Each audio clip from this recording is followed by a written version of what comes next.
दोस्तों, आप सभी तो ये जानते हैं कि रावण एक महाज्ञानी पंडित था और माता सीता के हरण के कारण वो प्रभु श्री राम के हाथों मारा गया था।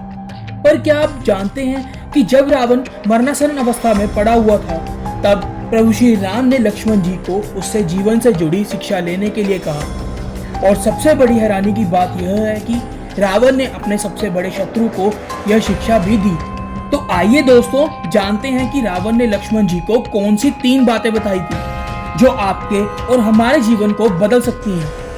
आगे बढ़ने से पहले वीडियो को लाइक, शेयर और सब्सक्राइब जरूर करें। दोस्तों, राम और रावण युद्ध के अंतिम दिन जब रावण प्रभु श्री राम के बाणों से घायल होकर मरणासन अवस्था में पड़ा हुआ था, तब राम जी ने स्वयं लक्ष्मण से कहा कि लक्ष्मण जाओ और रावण से जीवन की शिक्षा लेकर आओ।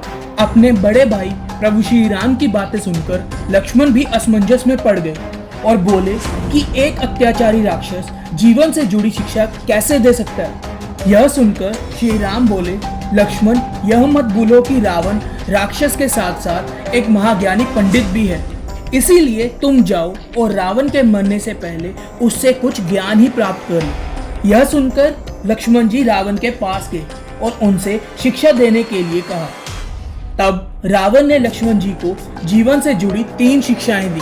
नंबर 1, शुभ कार्य जितनी जल्दी हो सके उतनी जल्दी कर डालना और अशुभ कार्य जितना टाल सको उतना टाल देना चाहिए, क्योंकि मैं श्री राम को पहचान नहीं सका और उनकी शरण में आने में मैंने देरी कर दी, इसलिए मेरी यह हालत हुई है। नंबर 2, अपने शत्रु को कभी भी अपने से छोटा नहीं समझना चाहिए। मैं यही भूल कर गया, क्योंकि मैंने जिन्हें साधारण वानर और भालू समझा, उन्होंने ही मेरी पूरी सेना को नष्ट कर दिया। मैंने जब ब्रह्मा जी से अमरता का वरदान मांगा था, तब मनुष्य और वानर के अतिरिक्त कोई वध न कर सके ऐसा कहा था, क्योंकि मैं मनुष्य और वानर को तुच्छ समझता था। नंबर 3, अपने जीवन का कोई भी राज किसी को ना बताए, क्योंकि विभीषण मेरी मृत्यु का राज जानता था, जो मेरे जीवन की सबसे बड़ी गलती थी, जिसके कारण मैं अब इस हालत में पड़ा हुआ हूँ। तो दोस्तों, इसी तरह के फैक्ट्स के लिए हमारे चैनल को सब्सक्राइब जरूर करें और कमेंट सेक्शन में जय श्री राम जरूर लिखें।